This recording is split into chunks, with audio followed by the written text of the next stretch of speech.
کہ آئندہ زمانہ اسی قوم کا ہوگا جس کے پاس جدید تعلیم، فن، مہارت اور اسکل ہوگا.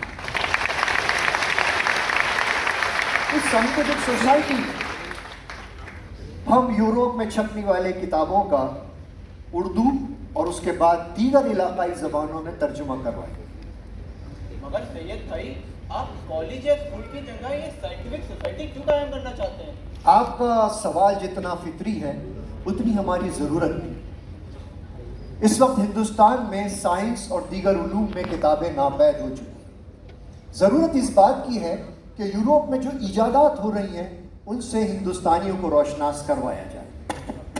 قوم کو سماج کی ضرورت کے مطابق تعلیم دینا اور یوروپ کے علوم کا علم رائج کرنا اسلام کے خلاف ہے.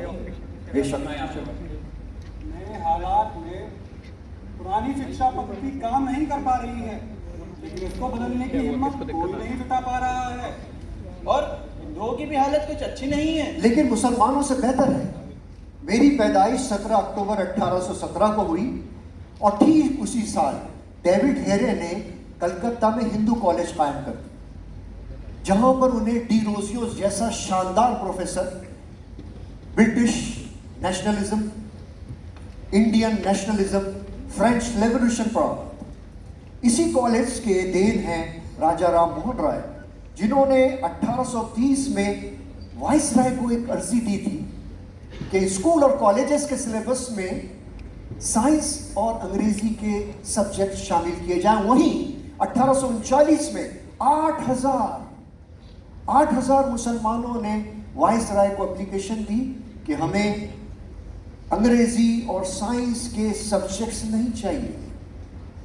راجا رام موہن رائے اسی کالج سے تعلق رکھتے ہیں جنہوں نے بروم سماج کی بنیاد ڈالی، جنہوں نے بیواؤں کی دوسری شادی کی رات پہ ڈالی، جنہوں نے ستی پرتھا کو ختم کیا. کیسے کیسے شاندار لوگ آپ کے یہاں پیدا ہو رہے ہیں.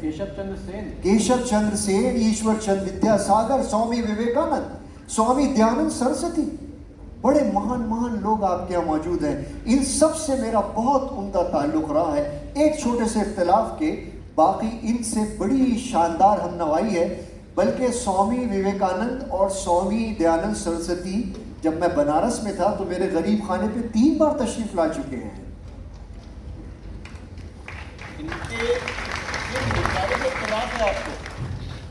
راجا صاحب، راجا رام موہن رائے اور ان کے ہم نواؤں کے نزدیک لفظ قوم کا مطلب صرف ہندو مذہب کے ماننے والے ہیں، جبکہ میرے نزدیک لفظ قوم کا مطلب سارے ہندوستانی ہیں. کیونکہ ہندوؤں کی طرح مسلمانوں نے بھی ہمالیہ اور وندھیاچل کی زمین کو اپنا ملک سمجھا ہے. یہاں کی ہوا میں سانس لیتے ہوئے، یہاں کی پیداوار کھاتے ہوئے ہم سب کے خون ایک جیسے ہو گئے، ہماری شکلیں ملنے لگی. ہندوؤں کی بہت ساری رسموں کو مسلمانوں نے اختیار کر لیا، مسلمانوں کی بہت ساری رسمیں ہندوؤں نے اپنا لی. ہم یہاں تک ملے کہ ہم نے ایک نئی زبان اردو پیدا کر دی، جو پہلے نہ مسلمانوں کی زبان تھی نہ ہندوؤں کی زبان. اس سائنٹیفک سوسائٹی کے ذریعے ہم اس جانب ایک قدم بڑھائیں گے. ہندوستان میں رہتے ہوئے ہمیں ایک چیز کا خاص خیال رکھنا چاہیے. کسی نے کیا خوب کہا ہے کہ انسان کے 2 حصے ہیں. ایک حصہ اس کا عقیدہ ہے، اس کی شردھا ہے، اس کا ایمان ہے، اس کا خدا ہے جس کی وہ پرستش کرتا ہے، اور ایک حصہ وہ ہے جو اس کا زمین سے تعلق رکھتا ہے، اس کا ہم جولیوں سے تعلق رکھتا ہے، اس کا خاندان سے تعلق رکھتا ہے، اس کا دوستوں سے تعلق رکھتا ہے، اس کا ہم وطنوں سے تعلق رکھتا ہے. بس اس حصے سے اگر ہم تعلق رکھیں تو بحیثیت ہم وطن ہونے کی ہم ایک قوم ہیں، اور جب تک ساتھ مل کر رہیں گے ترقی ہوتی رہے گی. ایک دوسرے سے عداوت کرنے سے ہم میں سے کسی کا بھلا نہیں ہونے والا، کسی کا نہیں. اور اس کار خیر کو انجام دینے کے لیے بندہ اپنے تن من دھن سے حاضر ہے. Dear friends, education, knowledge and art ایسی چیزیں ہیں جنہیں جتنا حاصل کیا جائے کم ہے، لیکن ایک کنزرویٹو انسان نہ انوویشن نہ ریسرچ سے دور رہتا ہے، جاہل اور ناواقف رہتا ہے. میرا سروے بتاتا ہے کہ اس وقت پورے ہندوستان میں افغانستان چائنا کے بارڈر سے لے کر